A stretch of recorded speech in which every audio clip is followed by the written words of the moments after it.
sending our perfect planet off balance. Humans. Can't you see? Let's get down to business.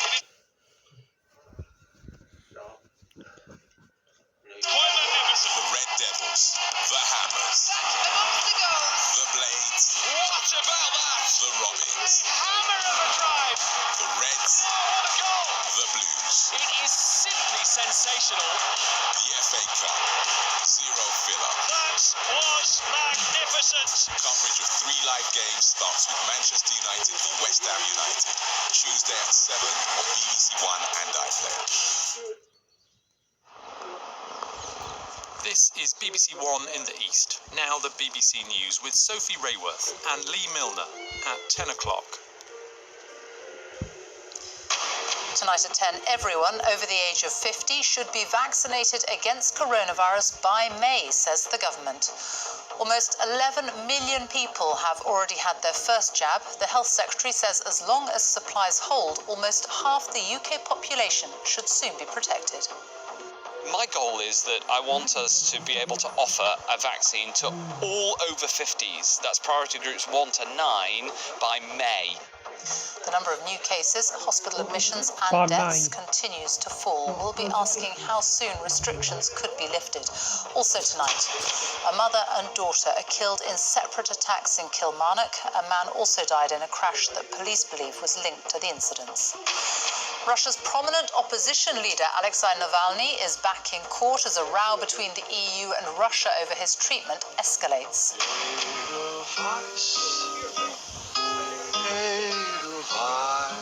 Tributes to the actor Christopher Plummer, star of The Sound of Music, who has died at the age of 91. No, they can't. The Switch of Vice chairs here. I take charge.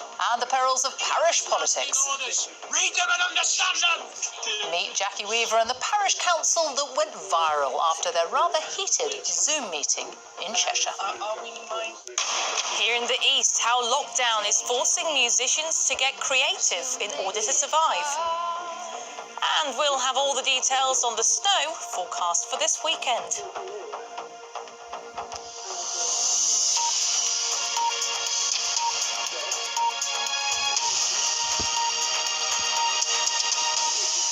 Good evening. Almost half the UK population, around 32 million people, should receive their first dose of coronavirus vaccine by May. The government says it expects all adults over the age of 50, as well as the clinically vulnerable and those working in health and social care, to be offered their first jab by then. Almost 11 million people have now had their first injection. The UK's medicines regulator says the latest research shows side effects from all the improved vaccines are minor and don't last long. Here's our medical editor, Fergus Walsh. This is an immunisation production line. At Epsom Racecourse in Surrey, they're doing 1,000 COVID jabs a day. The government is so confident it will reach its target of giving a first dose to the over 70s and frontline health workers by mid-February, it's now looking to the future. My goal is that I want us to be able to offer a vaccine to all over 50s, that's priority groups 1 to 9, by May. There's a lot of things that we've got to get right in order to hit that goal, and obviously supply is the most difficult of all of those, but we're currently on track for that. You might get a sore arm for a couple of days. New data confirms that side effects from COVID vaccines are mostly mild, which should reinforce public confidence. So it will take about 3 weeks from today for your body to build up the immune response. The 70 and 80-somethings in Epsom were taking it all in their stride. They said there may be some side effects, but I've never ever had side effects with any vaccines, so I'm not expecting any. My wife's had hers already, and she just had a 24-hour soreness, but that's all, and she's perfectly okay afterwards. So I'm not concerned, no. It doesn't hurt, and I feel so secure now. Medical regulators are constantly monitoring COVID vaccine safety. They've analysed 6.9 million doses given up to the 24th of January. There were 22,820 reports of suspected adverse reactions, which equates to about 3 per 1,000 doses. The vast majority were mild and included sore arms, headache, tiredness, or fever that generally lasted a couple of days. There are no unexpected serious adverse reactions. So the benefits of the COVID-19 vaccines far outweigh the risks, and anyone who gets that invitation to go along for a jab should not hesitate. You can be confident that these are very safe vaccines. All medicines, including vaccines, can cause side effects. So the results of this safety monitoring are very reassuring for those who've had their COVID jab and for the tens of millions of us yet to get our invite. New research shows the Oxford AstraZeneca vaccine protects well against the more contagious Kent variant.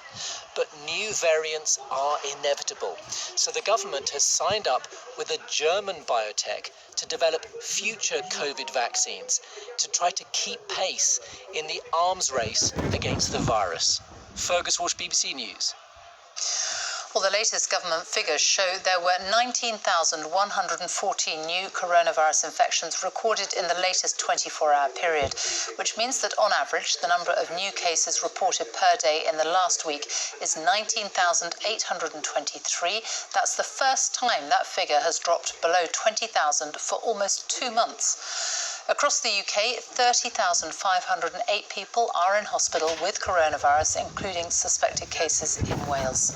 1,014 deaths were reported. That's people who died within 28 days of a positive COVID-19 test. It means the average number of deaths announced every day in the past week is now 985, the first time that number has fallen below 1,000 for almost 3 weeks. The total number of deaths across the UK is now 111,264. Well, the UK's programme of mass vaccinations continues. 480,560 people have had their first dose of one of the 3 approved COVID-19 vaccines in the latest 24-hour period, taking the overall number of people who've had their first jab to very nearly 11 million. Well, as cases come down and the numbers being vaccinated rises fast, more questions are being asked about how soon lockdown measures can be eased. Here's our health editor, Hugh Pym. Surge testing in action. In Walsall, volunteers and council staff collect swab samples. It's one of the communities notified this week of cases of people testing positive with the South African variant. It's a mammoth job, but we're getting there. The boxes are slowly stacking up. So great response from the community, so we just hope that continues.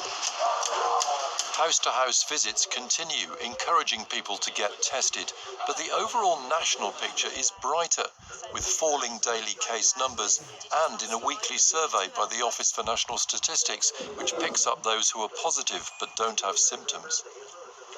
The latest ONS survey of community infections suggests that in England last week, 1 in 65 had the virus. It was the same in Northern Ireland. In Scotland, it was 1 in 115. In all 3, case rates were falling. In Wales, 1 in 70 had the virus, with case numbers broadly unchanged. The latest R number range, anything above 1, suggests the virus is accelerating, was between 0.7 and 1, a little lower than before. So which areas have the highest and lowest case numbers? Sandwell, Knowsley and Corby have the most cases per 100,000 people, though they're falling. The Shetland Islands, Orkney Islands and Torridge in Devon have the fewest. I think it's encouraging that hopefully we're going, in a negative direction, less hospitalisation, less, infections. But we probably need to go much, much further before we start thinking about rolling back the lockdown. Another survey by the ONS looks at attitudes during different lockdowns, while noting direct comparisons aren't straightforward. In the spring of last year, 81% said they were staying at home or only leaving for basic needs like shopping or exercise. But in the current lockdown, 57% say they're doing so. Compliance with hand washing and mask wearing has stayed high. 90% say they're maintaining social distancing. But the pandemic's taking its toll on mental health. According to the survey in the last week of January, life satisfaction and happiness were at the lowest levels since research began in March 2020. Mental health charities say the findings tally with their experience. It's been quite overwhelming at times, and we're hearing from lots of people that they're struggling with depression and anxiety, worries about how the pandemic and lockdown is affecting their lives and the people that they care about. With falling case numbers, there's a tension between the call to ease lockdown to improve people's well-being and the caution of scientists who argue it mustn't happen too quickly. Hugh Pym, BBC News. Our Deputy Political Editor Vicky Young is at Westminster, and what people really do want to know is how soon restrictions could be lifted. Well, talking to ministers this week, there's no doubt there's a sense of optimism that really wasn't there before. But you can also detect underlying anxiety after everything that's happened over the last few months. And that really is leading to a cautious approach. Now, what are they worried about? They're worried about case numbers. They're still pretty high, and they're concerned that if they open too soon, those will rebound back very heavily. They're worried about too many people, of course, still being in hospital. Now, of course, the more that people are vaccinated, the louder those calls grow for things to be unlocked. Now, what the government is waiting for is more detailed analysis of exactly how the vaccines are having an impact, particularly, of course, in those people who are older and more susceptible to COVID. Now, we do have some dates, Sophie, particularly for England. First of all, the 8th of March. We know that more pupils will go back to school. We also know that local elections will take place on the 6th of May. The big unknown, what will happen between those 2 days? How much will be opened up? Now, the Prime Minister has promised to tell us, but I'm afraid that won't be for another 2.5 weeks. Vicky Young, thank you. The government has invited submissions from dozens of hotel groups to secure thousands of rooms needed for its quarantine plans. From the 15th of February, people returning from 33 countries considered COVID hotspots will have to spend 11 days in approved accommodation at their own expense. Here's our transport correspondent, Caroline Davis. Running a COVID-secure hotel is not business as usual. On top of cleaning and virus-killing air purifying machines, this hotel reassessed all of its safety protocols and finally got insurance to have COVID-positive guests staying here. It took us approximately 3 months of satisfying our insurers with all the risk assessments and method statements to get this in place. So do I think they'll be able to turn around 10 days? I doubt it very much. This is the sort of room quarantine guests could stay in. Now, according to the guidelines, quarantine would last for 11 days. The hotel have to provide 3 meals and they have to have en-suite facilities. And guests staying here would have 2 COVID tests during the course of their stay. But some of the guidance has been questioned. The corridors of this hotel are monitored by CCTV, but the guidelines do say that if you want to go out for a breath of fresh air or for a cigarette, you can. You just need to be accompanied by security. As well as being time-consuming, this hotelier is not convinced it would be safe. Our virologist would not allow it. Once the person's in the room, they have to stay there self-isolating for 10 days. Because the hotel isn't by an airport, the hoteliers don't know if it will be chosen by the government. Quarantine hotels have been in place in Australia since March 2020. Welcome everyone. I'm so happy to be... Last week, Vera Vanderslot and her Australian husband, Marin Sager, spent 2 weeks in a Perth hotel room, teaching online yoga classes. We don't have a balcony or a window that opens. The money side of it is not the best. It's quite a lot of money. But it also costs money to put us up in a hotel. Their stay cost nearly £1,900. The UK estimate is just over £1,000, but some hotels are already warning it could cost more. Further proposals are expected soon. A Number 10 spokesperson said no formal contracts had yet been agreed with hotels, and it was vital that the government got this right from the start. What will happen when passengers arrive? In Hong Kong, arrivals are given a security bracelet that they have to wear for their 3-week hotel quarantine stay, and they're tested before they're bussed to their hotel. The UK procedures aren't likely to look like this, but there are no official guidelines yet for airlines and airports. Today, Heathrow Airport said this is a complex initiative, and while they remain supportive, time is ticking. It's now just over a week until the first guests arrive. Caroline Davis, BBC News. A mother and daughter were killed last night in separate attacks in Kilmarnock. A 40-year-old man died in a car crash south of the town a short time later. Police believe the crash was linked to the incidents. From Kilmarnock, our Scotland correspondent Lorna Gordon reports. Emma Robertson Copeland and Nicole Anderson, a mother and daughter described as beautiful girls taken far too soon. Last night, both were fatally attacked. Emma in the car park of a large hospital on the edge of Kilmarnock, where she was employed by the NHS. Then 20 minutes later, her daughter Nicole, who was on shift at a takeaway a couple of miles away, was stabbed. She was taken to the hospital where her mother had worked, but died later. All I hear is there's police everywhere, and there's a helicopter going about. There have been a couple of stabbings, apparently. Police are linking both deaths to a third incident, a fatal car crash in which 40-year-old Stephen Robertson was killed. The investigation into what exactly happened here and why continues, but local people have been left in shock. We have stayed here about 30 odd years now, and we've never seen anything like it. I feel upset for the full family. It's devastation. For 3 hours last night, this hospital complex was locked down. Police remain here today, but they say their inquiries indicate that all 3 incidents were linked, and they're not looking for anyone else in connection with the deaths. Staff at the hospital who treated one of their own have been offered extra support. They and the nearby community now left struggling to understand the sudden and violent nature of these shocking events. Lorna Gordon, BBC News, at Crosshouse Hospital, Kilmarnock. A row between the European Union and Russia over the treatment of the prominent opposition leader Alexei Navalny has escalated. Russia has expelled 3 diplomats who it says took part in unauthorized protests in support of Mr. Navalny, who's been jailed for 2.5 years for fraud. He was back in court today on a separate charge. From Moscow, Steve Rosenberg reports. It's becoming a familiar sight. President Putin's nemesis on trial. Alexei Navalny had already been sentenced to 2.5 years in prison this week for a parole violation. Slander was the charge now. He insists it's political persecution. Our appeal to his release. Across town, the EU's foreign policy chief was calling for Mr. Navalny's release. It didn't go down well. First, Russia's foreign minister called the EU an unreliable partner and accused courts in the West of political verdicts. Then his ministry expelled 3 EU diplomats, claiming they'd attended rallies in support of Mr. Navalny. The EU condemned the move. Moscow expected international outrage over the jailing of Alexei Navalny. There's talk in the West of possible measures that would target Vladimir Putin's inner circle. The Kremlin, though, has long taken the view that sticks and stones may break its bones, but sanctions will never hurt it.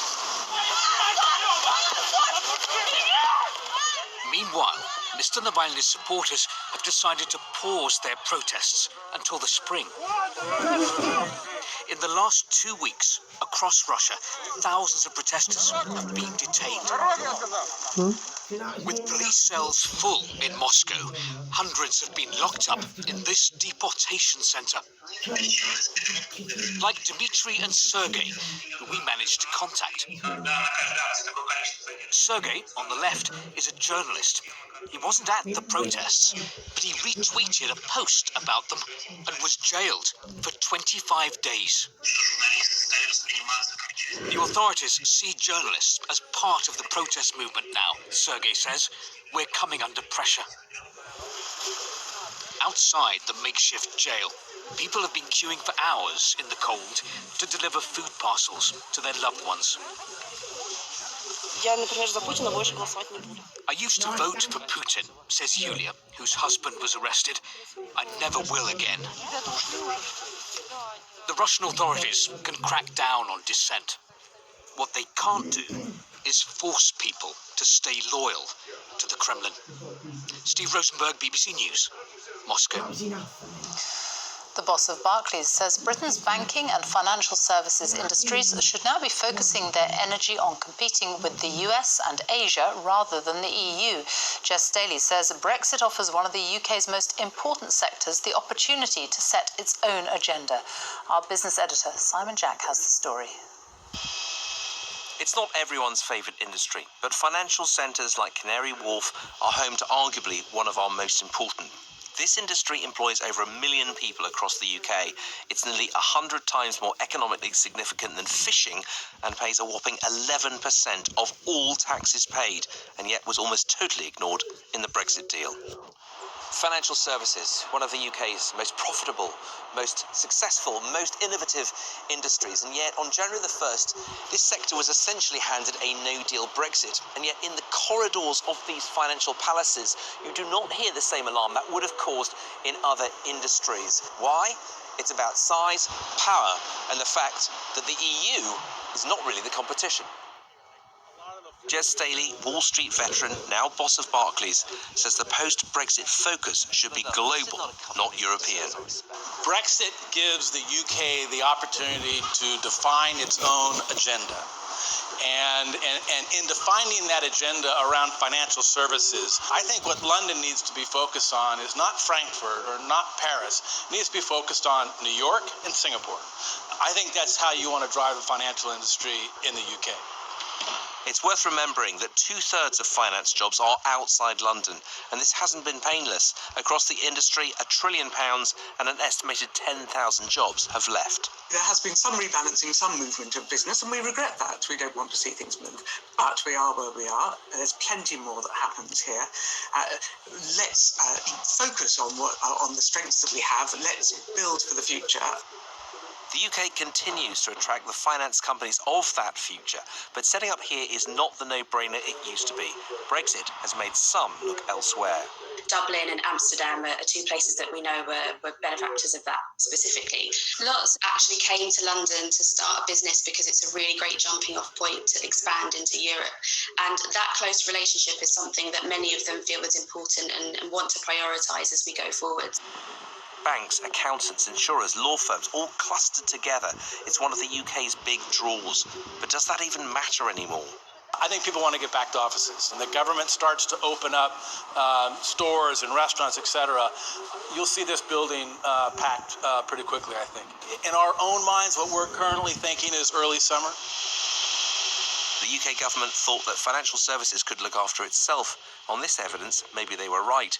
The Chancellor will certainly hope so. Simon Jack, BBC News. Almost 1.5 million small businesses that borrowed money through the government's bounce back scheme to help them survive the pandemic will be allowed to repay sums over a much longer period of time. The bounce back scheme was introduced in May last year to get loans of up to £50,000 to struggling businesses guaranteed by the government.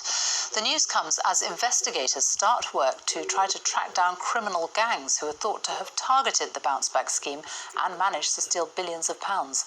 Angus Crawford reports on the teams tasked with getting some of the money back. Today's operation is to do with a bounce-back loan fraud. Out before dawn. Fraudulently obtained a £50,000 loan by claiming that he's a landscape gardener. A small team of specialists. These officers are investigating a new kind of fraud. People suspected of illegally claiming tens of thousands of pounds from the government's bounce back loan scheme. They're from the National Investigation Service, which probes financial crime, now rooting out fraud in the government's COVID support schemes. The scale of the problem is extremely large at the moment. We're operating across the country. We have numerous operations planned, and my message to those that are committing this crime is that we will be investigating you. This is money that was meant for legitimate businesses, and that's they're to expect a visit from us and our policing partners. So those people should be nervous? Yes, they should be, yes. The scale of the fraud could cost the taxpayer billions, and it hasn't stopped. Look at this. We found limited companies being touted for sale on Facebook, eBay and Gumtree, and some ads make it clear they could be used to get bounce-back loans. We got in touch with some of them. They told us it was easy and lucrative. To get the maximum 50,000 loan, you'd have to put, I think, it's about 250,000 turnover. You just put that down. They don't ask you for any proof or anything like that. One said he'd sold hundreds of companies. We probably sold about 700 companies. And do you think everyone you've sold a company to recently has got a bounce back loan, or tried to? Yeah, we've all got one, yeah. The Bounce Back Loan Scheme is designed to support UK smaller... It's perfectly legal to sell a company online, but the Treasury says it's not in the spirit of the scheme, meant to help firms hit by COVID. And giving advice on getting a fraudulent loan could be a crime. You can apply for a loan. Anything up to 29, 30 billion of these bounce back loans, these quick loans to businesses, could be fraud or lost due to error and things. So it potentially one of the biggest frauds in history. Stepping up the pressure on COVID fraudsters. Here, an arrest by the National Crime Agency. But with thousands of fraudulent claims to investigate and billions of pounds at stake, these teams will be busy for years to come. Angus Crawford, BBC News. Tributes have been paid to the actor Christopher Plummer, who has died aged 91. Born in Canada, he was best known for his role as Captain Von Trapp in the Oscar-winning film The Sound of Music. Our arts editor, Will Gompertz, looks back at his life and his career, which spanned 6 decades. These are a few of my favourite things. When the dog bites... Christopher Plummer in 1965 as the fine, upstanding Captain Von Trapp, playing opposite Julie Andrews' Maria in The Sound of Music. Hello? Fräulein, did I not tell you that bedtime is to be strictly observed in this house? The versatile, charismatic actor said he only did the movie so he could sing, and therefore wasn't pleased when he found out that his voice would be overdubbed.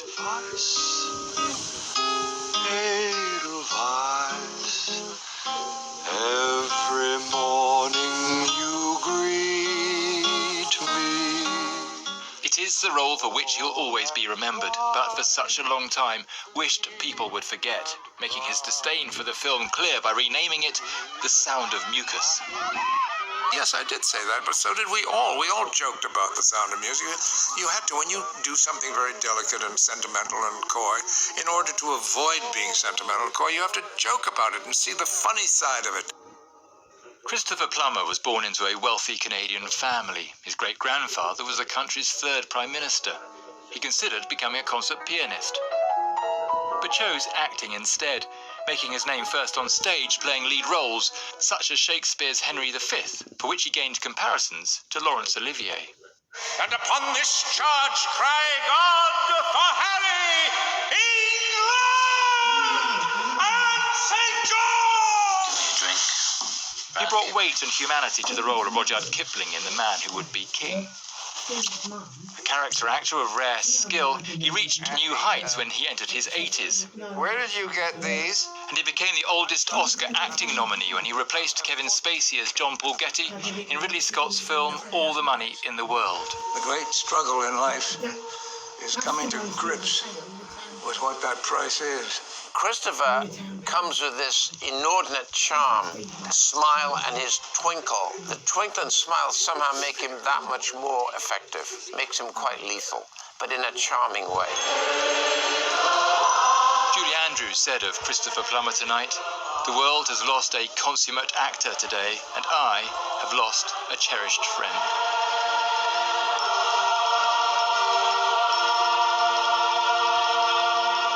Christopher Plummer, who has died at the age of 91. England cricket captain Joe Root marked his 100th test with 100 of his own as England made an impressive start to the first test against India. He was 120 not out at the close of day 1 in Chennai. Andy Swiss watched the action. 100 in his 100th test match. What a player. If sport is all about timing, well, it just doesn't get better than this. For Joe Root, an unforgettable finale to an unforgettable day. He'd begun it celebrating a different century, his 100th test cap. And if the headgear was sparkling, well, so was what followed. Under the hot Chennai sunshine, his team wobbled at first, Rory Burns succumbing to a rush of blood. And it's the first wicket down for England. And when Dan Lawrence quickly followed, India were proving just why they're among the world's best. But so is Root, and with good reason. Pure class. After hundreds in his previous 2 tests, a hat-trick was clearly in his sights. Wherever India bowled at him, well, that was his answer.